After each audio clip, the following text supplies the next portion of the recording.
My business is, I live in Jackson County. I live in Arcade, actually. And my trial garden is in Arcade. And then I have 3 that are also, one is in Statham, and 2 are also in Jackson County. Okay, so just to make sure we're on the same page, talking about plants in general, this applies to fall plants, it applies to all plants. I was just going to run through some just basics. Basic plant needs, talking about hardiness zones and heat zones, and then talking about fall crops versus summer crops and spring crops.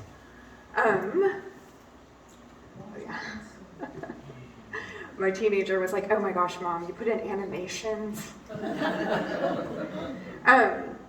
But so most importantly, I hear people all the time are saying, "Oh, my thumb is so black." Everybody's thumb is the same color. As long as we can understand what the basic needs of the plants are and provide them, we all can do it. Really, I think it comes down to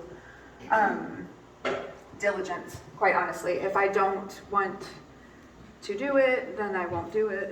If it's too hot and I don't water, then I'm gonna say my thumb's black. But anyway, so the basic needs of plants are light, airflow, appropriate temperature of the soil and of the ambient air, a good soil or media for them to be able to root out in, and water management. And that's like in the soil, and also humidity is also water, and that is also something that we have to really contend with a lot here. And challenges are going to result when one or more of those things are lacking, or if they are in excess. And if you can experience, definitely, like I can stand here and tell you all of these things, but experience is definitely how you're going to start to learn. You see something happen, and then you find out why. But it's always going to be, except when we're talking about like disease or insects, is also a big problem. So light, all plants need light to varying degrees. Our shade plants can't tolerate as much light, and our tomatoes or full sun plants need the light. Too much light for a plant can cause, some of the symptoms would be leaf burn, which we've all seen. If you have the nodes of the plant, the stem, the leaves, that's a node. If there's too much light, those nodes will be stacked really, really tight together. The leaves can curl up. The leaves can shrink down and get really thick. The leaves can strap out really long, but basically you're thinking of the plant just thinking, "Oh my gosh," and like just trying to get out of the sun because it's just too hot. Those are the kind of things that you're going to see if it's too much. If there's too little light, you can kind of envision it doing it the opposite way, just like seeking for light. You'll see the leaf thin, you'll see it spread out, where your leaf will just be super wide, wider than you would expect. The stems will be super long. We a lot of times see that in seedlings that we're trying to grow inside when they're stretching out. And then the quality of light is also important. It's hard to grow things inside of our house. Sometimes sunlight is the ideal light. So the closer we can get to replicating sunlight, the better success we're going to have. Airflow is super important, especially where we have all of the humidity down here. So if extended leaf wetness or stem wetness or soil wetness is going to set up the perfect situation for disease. So if we can keep leaves,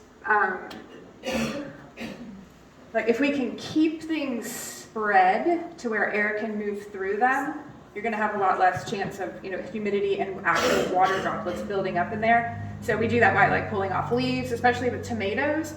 When I have my best tomato years, not that this is fall gardening, but my best tomato years are when my tomatoes literally look like skeletons. There's not all that lush foliage. I just pull it out so the air is going through and eliminating a lot of the humidity. So airflow reduces disease by preventing long-term foliar and root wetness. It encourages proper root development because they're not just stuck in a puddle of water. It prevents mold on the soil, which isn't necessarily a bad thing in itself, but it is kind of unsightly. And so you can increase airflow by pulling out leaves and opening up your plants. You can improve airflow on the inside of your house if you're trying to produce things by putting a fan on them. But the point is to keep air going around them, not like straight onto them.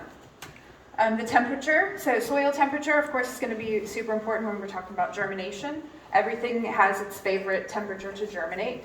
If you're outside those ideals, you're going to have less germination. And some need, let's see, room temperature. So even within this room, I'm sure we have varying temperatures. You guys might be hot back there and we're kind of cool up here. It's the same inside of a greenhouse, so you can move. Inside my greenhouse, I actually have tables that are specifically set up for plants that need the wind to be blowing right on them, or plants that specifically need to be warmer or cooler. I have cool spots, I have warm spots. And just as this is a cool chart that kind of demonstrates that, so these black dots represent the optimal temperature for germination. So even our cool season crops like carrots and lettuce and parsley, they want to be up in the 80s and the 70s in order to germinate. But the practical temperature for planting is down here in the lower, so it's hard to rectify that. And then medium, the potting medium, you want to have air exchange on the outside, but you also want to have air exchange for the roots. You don't want them just sitting in clay and being super wet. You want to have multiple sizes of particles, so you'll have peat and perlite and clay, or clay, also bark. The small components of the soil, the fine components, are going to increase your water holding capacity, and the large components are going to allow it to dry out. You really want to be able to wet it thoroughly, but you also want it to dry out. You want it to be weed, seed, and pathogen free. So when we're getting compost for amending our outside gardens, oftentimes you only will know this by experience, but you definitely want, you don't want to get a bunch of compost in that has a bunch of weed seed in it. I've been battling a pigweed problem because of that situation. I've been battling it for 8 years. So you want to avoid that. And disease also. If you're getting diseased soil, you're really kind of setting yourself up for failure. And available nutrients. So when you're choosing a soil media, and I brought some examples y'all can pass around of stuff that I use in the greenhouse. This is, so a good media, like I said, would have a mixture of particle sizes. It'll hold water for a time, but it'll also dry out evenly. It'll be sterile, weed, seed, and pathogen free. And I personally like to have soil with a starter charge, so it's got a little bit of fertilizer in there, so it gives the plants a kickstart. So this is that soil. I also have another soil that I love, but it is a lot different. It is a media with a single particle size, which has a specific use, but it's not going to be planting my planters. If it's straight peat, perlite, or pine bark, it's not going to be super effective for allowing your plants to continue growing. It's good for germination, but not continuing to grow on. If they have just that single particle size, they'll stay wet for a really long time. So you can pass that around. And these are the soils that are getting passed around. This is the one, you can see all of the components in there. This is what I use this for everything. I do use it to germinate large seeds. I use it for when I transplant into these small containers, and then I use it in my huge containers. It's just really good. And then this fine soil is what I use for germinating smaller seeds. Watering is really the most important. I always make the joke, but it's kind of true, that I got my degree in horticulture is really a degree in watering. Because it's true, if you do not water, if you do not manage your water, you will not grow your plants.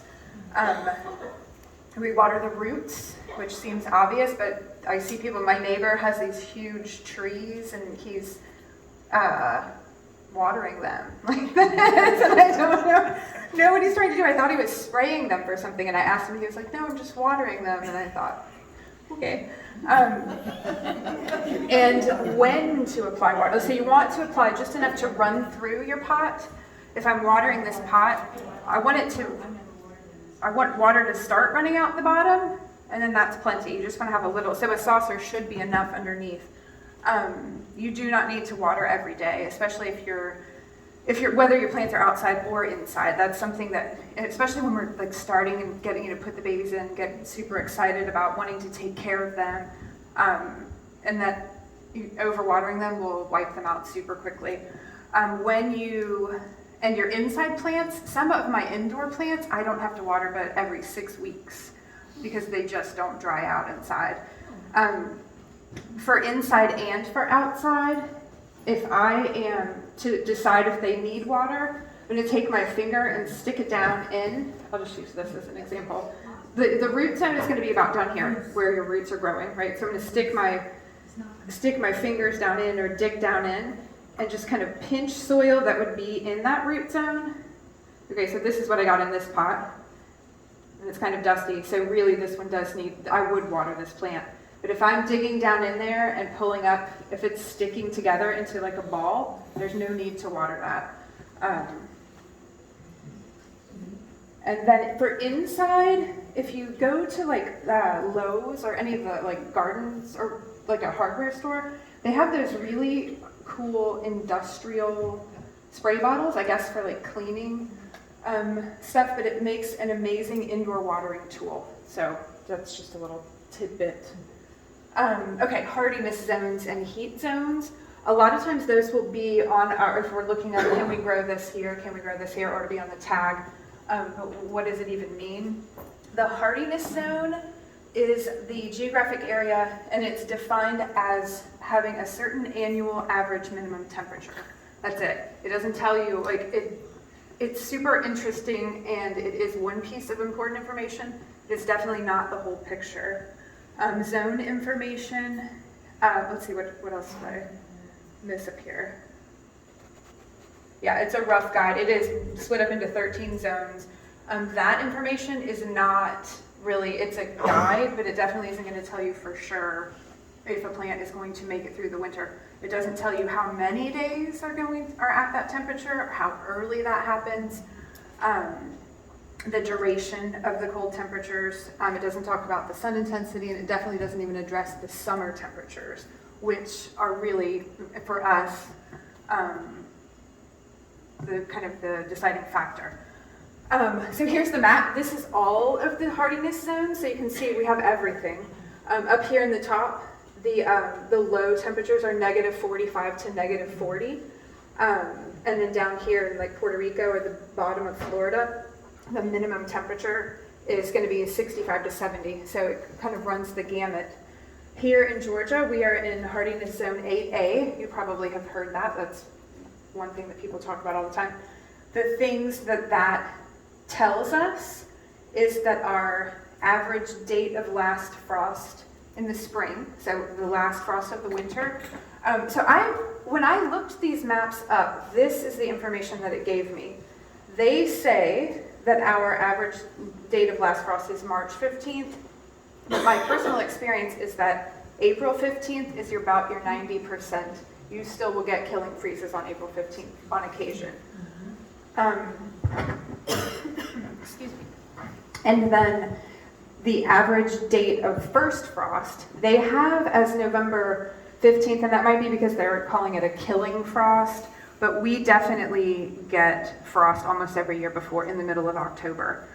So our expected lowest, the lowest of the low would be 10 degrees, and our expected low is that we will hit 15 degrees at least once throughout the winter. Yeah, it has. When I first moved here, we were zone 7B, so that would be like a 10-degree jump in our minimum temperature. Yeah, so we are actually officially. There were a few years where people were like, well, we're like an A, and now they actually the updated map actually says we are 8A. So there's also the heat zone map, which here for us is very important because we have a long summer and we have a lot of heat.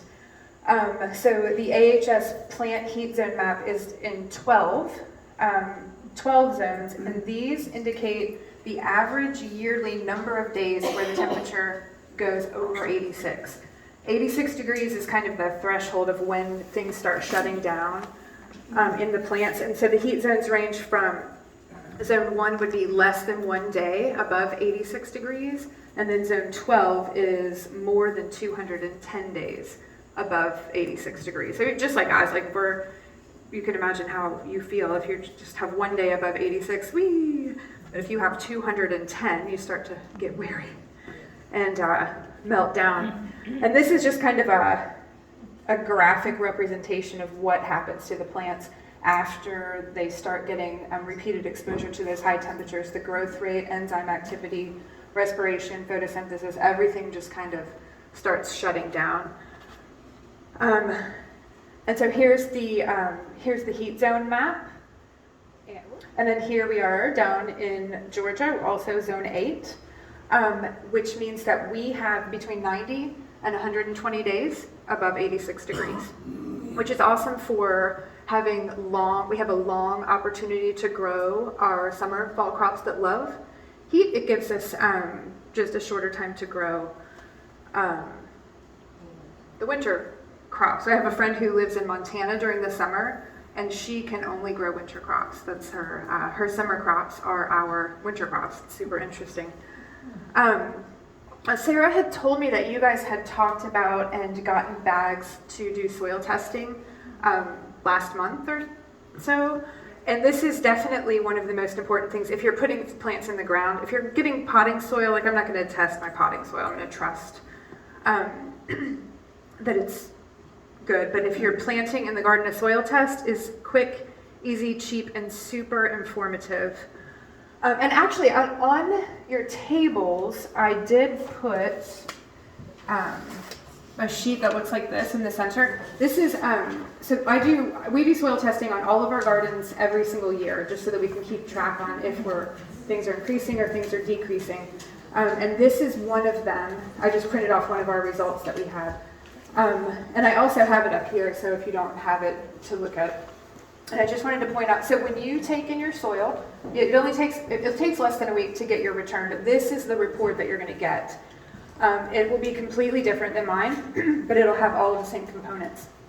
So when you turn in your soil sample, you are allowed to choose different analyses that they will give you. So you can choose veggies, you can choose annuals, you can choose perennials, you can choose grass. There's a whole list of things that you might want to be growing in your area, and they will give you the results specific to that crop. So if I would say I want to grow tomatoes, my analysis is going to look way different than if I say I want to grow fescue. And so you can choose up to 6. So I just choose the maximum, so I can see all of the different things that I might grow in that area. But on this one, it says pepper transplants. This is the veggie. That's what they have for if you choose veggies. So down here, it'll tell you the recommended pH is 6.3 to 6.8. Okay, so that's a good piece of information.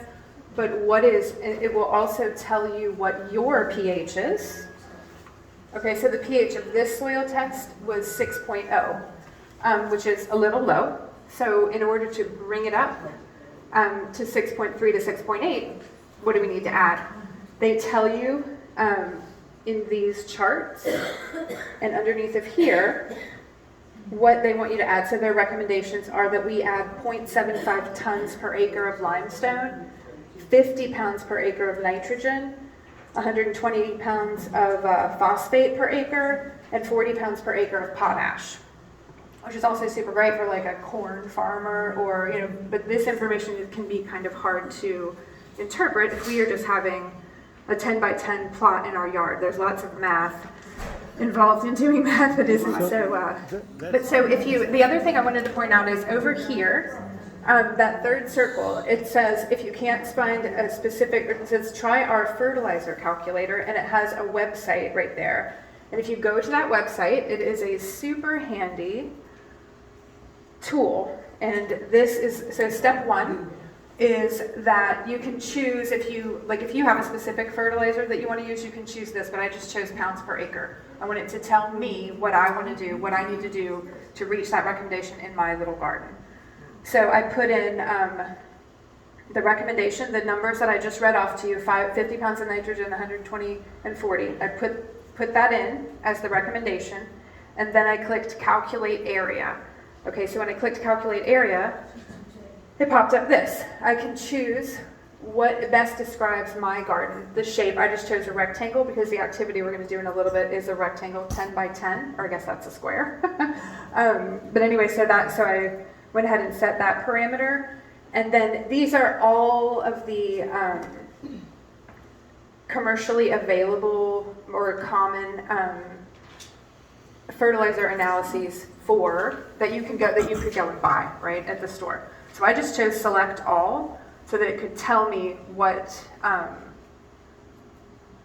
would be the best combination. And when I did that, it spit out, this is just a small portion of it, but it spit out all of these options that I could use for my garden, and it's telling me the far more manageable 0.9 pounds of 10-10-10, 0.1 pounds of 18-24-6, and 1.1 pounds of 115-0. These are manageable things that we can actually, not have to be getting tons. It gives you lots of different recommendations in order to do that, yeah. And if you still need help, you can call your county extension office. And I actually put I don't know if you guys are going to share this presentation, but you can look it up. You can call your extension office. But your local feed and seed stores are a valuable resource. We have learned so much from just going into the feed store and talking to them and overhearing conversations. And when we first moved to our place, we were trying to grow a cover crop, and we had, and it was buckwheat. I thought buckwheat was really pretty, so we wanted to grow buckwheat, and so we spent a lot of money doing this buckwheat cover crop project, and we were not having success. It was super not going the right way. And so we went into the feed store, and there were these guys sitting around literally in overalls by the fire, and they were rocking in rocking chairs, and we went in there, and my husband's super jazzed up. He's like, this is not working. And one of the guys just turned to him he said, "You done wasted your time." And we say that all the time now because that's how, but these guys they know exactly. I actually was trying to figure out, to make sure that I was going to tell you the right thing as far as the analysis yesterday. And I called the county extension, and she said, "Well, let me look up some resources for you." And I thought, oh gosh, I don't really have time. So I called the farm store, and he immediately rattled off. This was a young kid, and he rattled off all of these calculations. They know what they're talking about. And then these are some, for container plants, these are just some there's all these choices when you go into the garden center or whatever. These are two that are tried and true, cheap and easy. This is what I use, Blue Water. And then I also put a tablespoon of Osmocote on the top in case we're getting a lot of rain and I'm not able to put fertilizer on. And it works like a charm every time.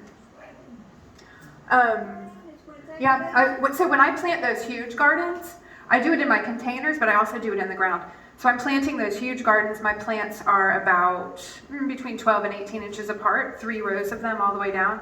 And I take a tablespoon and put it, if this is the plant, put it right beside. Now it does say on the label, it says burn free, but if you have it on your stem, it will burn through in 1 day. So don't do that, have it to the side. But so on some, there have been years where we've gotten so much rain and I have to turn off my irrigation and I'm not able to deliver any fertility to those plants. And so I have that Osmocote there, and whenever it rains, it just kind of filters through into down to the root zone. And there's tons more that you can do in the fall than just grow your veggies. That's the fun part, but these parts are fun too. It's a perfect time to just be in your outdoor space and dream of what it can look like next year, how you can change it. It's a perfect time for preparing your lawn. If you're going to seed, October and I think March or whatever are the best times to do that. Filling bird feeders, adding compost or mulch. Like your plants are always pulling. They need things from the soil in order to grow. So they're always removing, things from the soil. So replacing them each year will definitely help the crop in the future. It's a perfect time for digging up bulbs and dividing perennials, for moving tropical plants indoors, but also replacing summer annuals with winter annuals. It's the perfect time to deal with all of the shed, cleaning the tools, oiling the tools, sharpening the tools, throwing away all of the garbage from the year, organizing and kind of taking inventory of what you might need next year. Fall and winter are the perfect time for transplanting trees. If you're doing it when the plants are stressed in the summer, you're going to have a less of a success rate. It's also the time that we like to establish new plots. So if we're going to make a new garden in the yard, we're going to start right now. And this is so like I said in the beginning, there's lots of different ways to do this. This is how we do it. And at the end, when we can dig it with a shovel, it's worked really well for us. And it's pretty low tech. So we take a sprinkler like this and set it out there and just let it go. And watering it thoroughly, I mean like literally thoroughly, like deep down to where it's almost kind of squishy when you're walking on it. And then we go to Lowe's and get that thick black plastic, and we roll it out and cut it into whatever shape, if we're making a curved bed or if we're making a straight bed. And if we're making a square bed, just kind of stacking it on, overlapping it.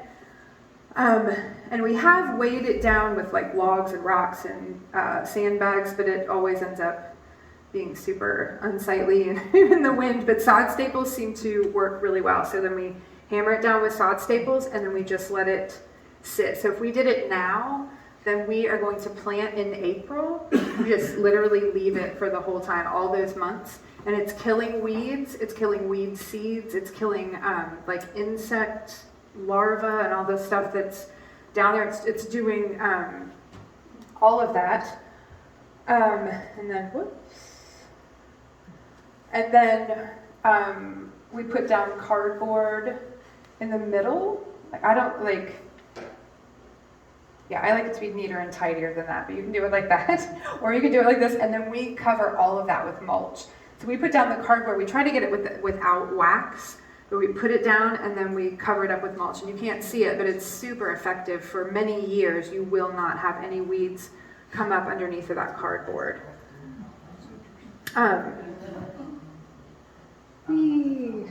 This is a fun part. So in planting, we were talking about container gardening, which is really, it's really a great way to grow all of the vegetables, summer vegetables and winter vegetables. But it's also really fun because you can add in flowering plants with them. And so this is kind of what all of this is about. Things that you can do these in, you can make these little arrangements in flower pots, but you can also translate it to the beds just the same. Like black-seeded Simpson lettuce, like here, really acts like the margarita, adds that nice chartreuse pop to your containers. The kale and collards, this is a dinosaur kale. The texture of it and the habit is gorgeous inside of a container. Nasturtiums are excellent in the winter, and they add beautiful flowers that you can also eat. And this down here is like chard, which comes in all different colors, orange and yellow and red. And then the herbs. And so here are some, I just kind of pulled some pictures off of, because you can see lots of different ideas. Some of them will work and some of them really will not work. But these are just kind of some cute ideas that I saw that will definitely work and can be very easy to do at your house. I love planting in these big trash cans. We do drill holes in the bottom of them, but they look super cool. And you can even put a tree in the center of the trash cans. This one's not so cute, but it really works well for growing tomatoes, sticking one out the bottom. It's really quite effective.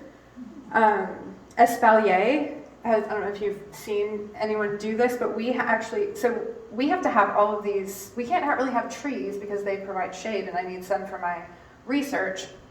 So we, on the fence, planted apple trees, and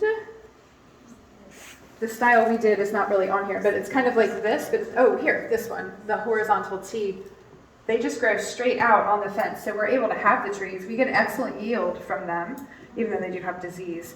But they, each one of those branches that come off is 12 feet long. So it is a really, really strong, really cool looking way to grow things in a small area.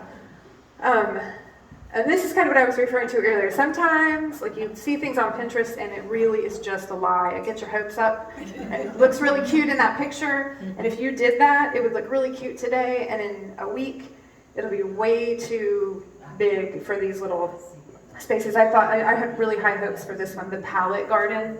But really, with the airflow going over the exposed roots, it's drying out so quickly.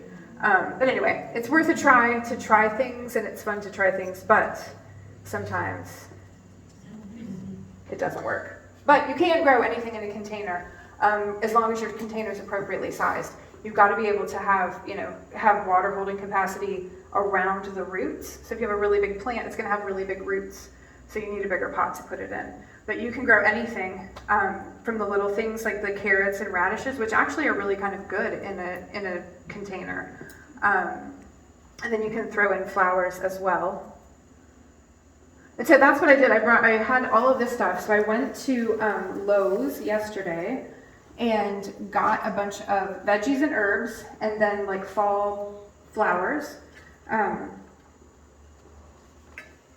just kind of play around with, and demonstrate different ways that you can put them together.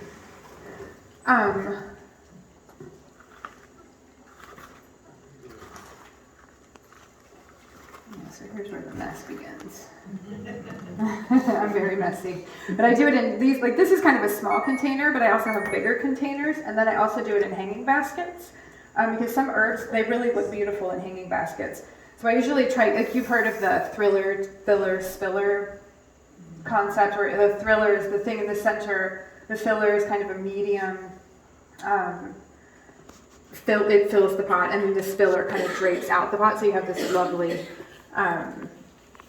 lovely container at the end. So you can put anything. So what are we going to pick for a thriller? We could pick something tall, like snapdragons will grow tall, and then something to fill in. This is my favorite one in the fall. I literally have lettuce in all of my containers because it just looks super cute, and we just pick salad out of the containers every day. Actually, we have lettuce, we have salad every day, but you can just kind of pop it.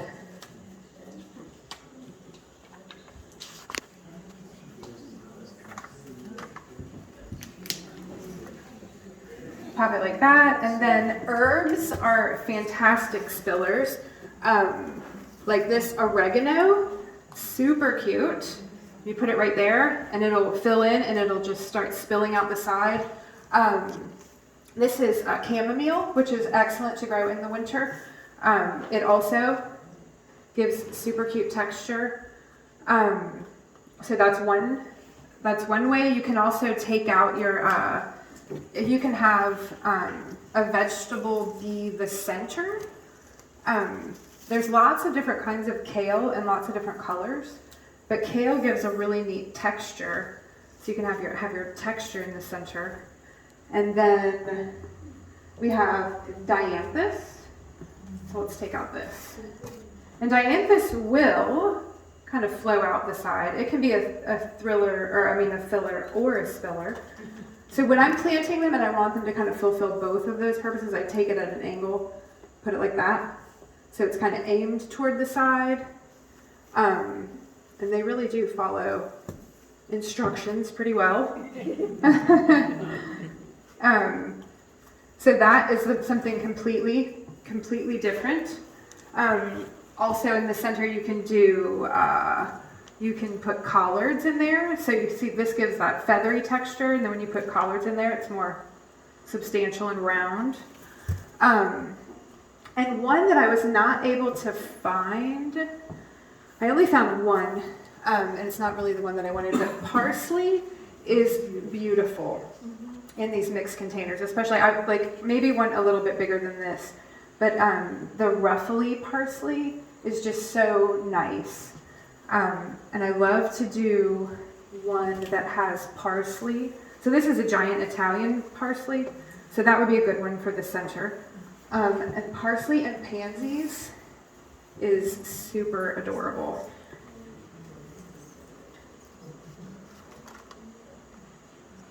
So yeah, this is just a fun exercise to, so let's do some of these. These will be our giveaways for door prizes. Oh yeah, so I also picked aster. Aster would look beautiful in the center.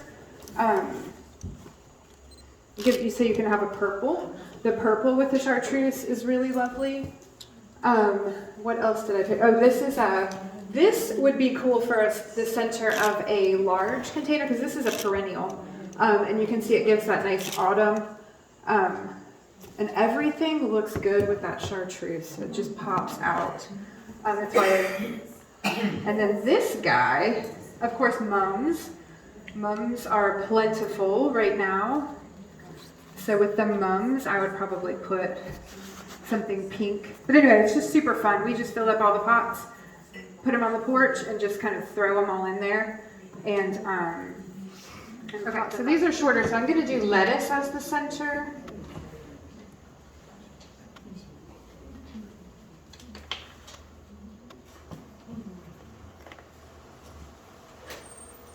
No, I said I was going to do this on the tarp, didn't I?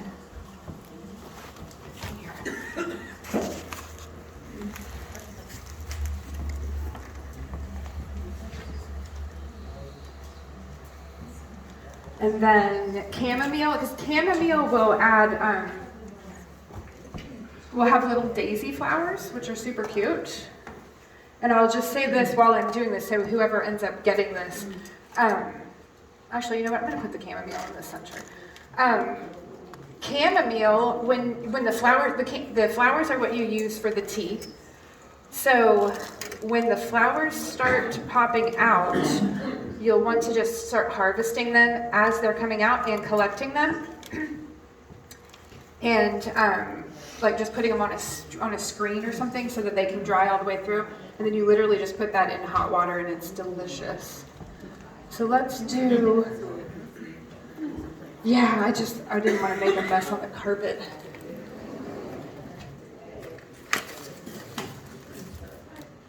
Okay, so that one has chamomile in the center. This one will have lettuce in the center. And we'll put some violas. Okay, and then what should we put in there? Lettuce with dianthus. How about that?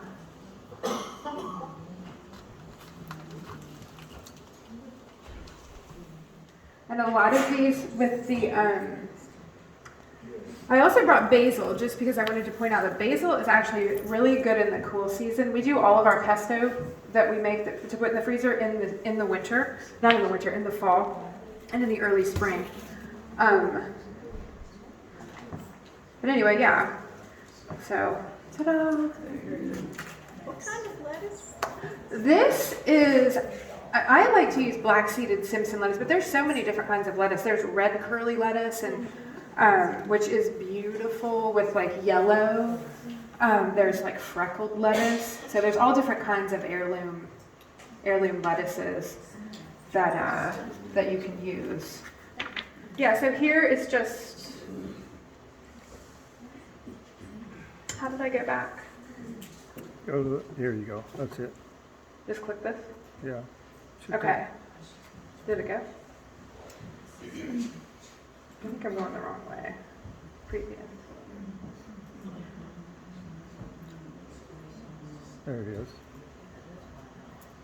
Yeah, so here's just a quick list of spring and fall crops just to keep in your brain. The cole crops, I guess cole means stem, so a lot of those are plants that you can eat part of their stem, the broccoli, cauliflower, lettuces, spinach, kale, collards, chard, peas, onions, carrots, beets, radishes, kohlrabi, arugula, cilantro. Cilantro is for fall and winter. Dill, borage, lemon balm, nasturtium, basil, parsley, turnips, potatoes. So there's tons. We have lots of stuff that we can definitely feed ourselves in the winter. And all of these things are perfectly fine to be put into containers. So there's cool online garden planners. If you just wanted somebody to just tell you what to do. There's a whole bunch of them. Some of them are more useful than others. This one is one that I really did like, but I'm just too cheap to pay for it. Territorialseed.com has this planner, and it tells you, it gives you assistance with crop rotation, which is a very cool tool. If you are a person who doesn't want to plant in rows and you do square foot gardening, which really planting in these containers is square foot gardening. We have this footprint and we want to plant something in the center. We want to use we want to use the shade of this to plant something underneath of it. That's the concept, and that is square foot gardening. So you can put it in square foot gardening mode. It gives you reminders on what you should be doing in your garden if you're a person who doesn't really know or likes to have reminders. And it automatically sets the frost date for where you live when you plug it in. But it tells you the spacing in the rows, and when you can sow, and when you should plant, and when you can expect a harvest. So it's very cool, but you can also do it yourself, and that's kind of what we were going to end with today. Okay, 11 is actually practicing doing that. And this is, it used to be super cheap, but how much did you pay for these? Oh, $5? Oh, that's not bad. Okay. But anyway, this is called the Clyde's Garden Planner, and everybody has one in the center, in your little centerpiece, so you can get it out and look at it. And this is a picture of Clyde down here, who came up with it. He's super cute. But so you can see that it's like a little sliding thing, and it has information on both sides. So there's one at each table, or? There should be one at each table, is that right? Yeah, so you can pass it around. I have it up here, and I'll be demonstrating it here too. So you'll see that there is a red line on both sides. And the red line, you line up with your last, on the spring side, you line it up with your last expected frost in the spring. In the fall, if you're looking at the fall side, you would line that up with your first killing frost in the fall. That's what we talked about earlier. So if we're looking at the spring side, we would line up that red line between April 12th and April 19th. And then you'll get a pretty good reading. It also tells us, so if you look at the FP, where it says all of the FPs, that is the first time that you should be planting that crop out into the garden. So you can tell, like here's our spring frost, and so we don't want to plant whatever crop this is until 3 weeks after the frost date. And some of them you want to plant before, and some of them you want to plant well after. It has LP, and that's mostly on the fall side, and that's the last opportunity that you have to plant that outside if you want to have a harvest. You can keep planting it out there, but you're not going to really have time to get a harvest from those plants. Then you see the little lowercase si. That indicates when you should, if you're going to sow your seeds, when you should sow them indoors so that you can keep following the plan of when to plant them into the garden in order to have a harvest. And then the check marks tell you when you can expect to have your harvest. And it also has, so if you take, like behind the list of crops, if you pull it out, and you see all of this red writing, this also gives you a lot of different information. It tells you the number of seeds that you need per, let's see, what is this? Seeds per 10-foot row, okay, in ounces or numbers. It tells you the planting depth of the seed and the light requirement. And then on the other side, so you push it all the way in, and this blue row right here tells you how many pounds you can expect to harvest from a 10-foot row. So it tells you how many seeds you need to plant, and then it tells you how much you can expect to harvest. That's not necessarily a tool that everyone would use, but if you are a homesteader and you're trying to figure out how much food to put up for your family for the year, this is that would be really, really helpful. And then it also does list good companion plants for those. So that would be something that you would say, okay, this is this maybe the companion plants are something you would add into your containers. And so so that's all of the information this is how you can figure it all out. And then when you are trying to figure out the scheduling, you're just gonna count backwards. So you're going to determine when it is that you want to plant. You are going to either look up or find the crop time on the back of your seed packet, and you're going to count back from the day that you want to plant, how many weeks back before you need to sow. It's very simple.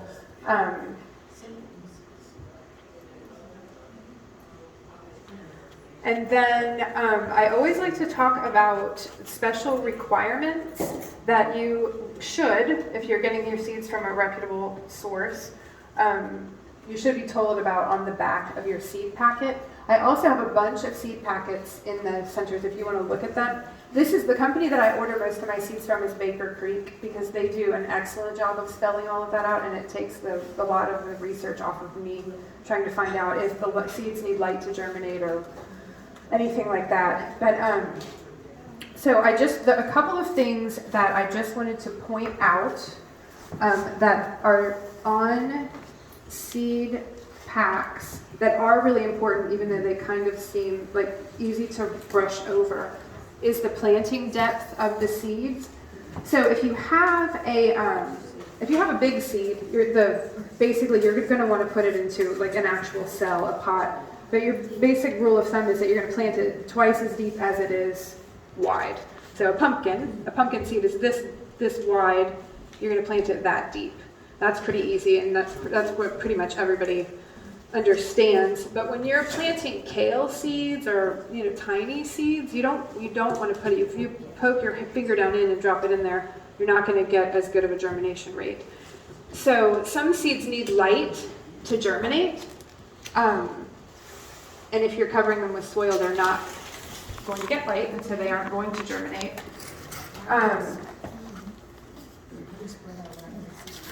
So if they say, the common things that I see on the seed packs are that we're going to be planting 1/2 inch to 1/4 inch deep, lightly covered, or it'll say need light to germinate or top sow. So any that you're going to be covering up at all, right? I like to use the soil that has the larger particles, which we passed around earlier. And then I use these and a butter knife. These are the tools that I use the most in the greenhouse. But so if it's going to be 1/2 to 1/4 inch deep, I just take this and make a little furrow that's 1/4 inch deep. And then I pour the seeds into my hand, and I just sprinkle them along, and then just barely push it back to cover it up. If seed packets say lightly cover, in that case, I take the same little tag or butter knife, and this is hard to show you, and I just scuff up the soil like this, still in a row because it's easier to tell that it's all the same thing. So I scuff it up like this, and then I sprinkle the seeds over, and I don't do anything. I take when I water it in, the soil is going to settle over it, and it's going to be lightly covered. If seeds say, nothing that I can think of is not a teeny tiny seed that is something that you're going to sow on the top that needs light to germinate. So in that case, I do use that super fine soil that we passed around that looks like this. that just has the single particle size. And in that case, I wet the soil and I pat it down, and then I sprinkle over the top, and that's it. Sometimes I'll press it down a little bit just so that when I water it, it doesn't float away. But that's it. But those things are all on your seed packets, and if you follow those directions, you will have much better success than if you don't. So it's really hard for things like that. It's really hard to sow outside. It's hard to top sow things outside. But record keeping, super boring, but it can. I used to have this. This is a slide I made a long time ago, and it said examples of important things to track, and it had all this stuff, and I never track it, and I still have success.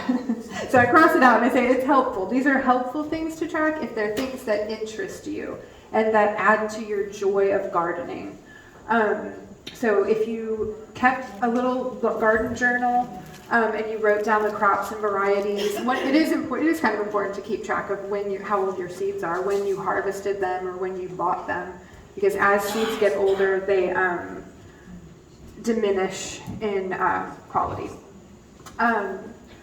You can keep track of the seed company that you get things from, if you like them or did not like them, how the seeds came, any successes or general observations. What would you do the same? What would you do differently? Just so you remember, like at the end of summer, I always think, I will never do this again. And then fall happens and winter happens and all these other things happen. And then I'm super excited for spring and I do it the same way all over. So if I write those things down, and then I revisit them, you can be reminded.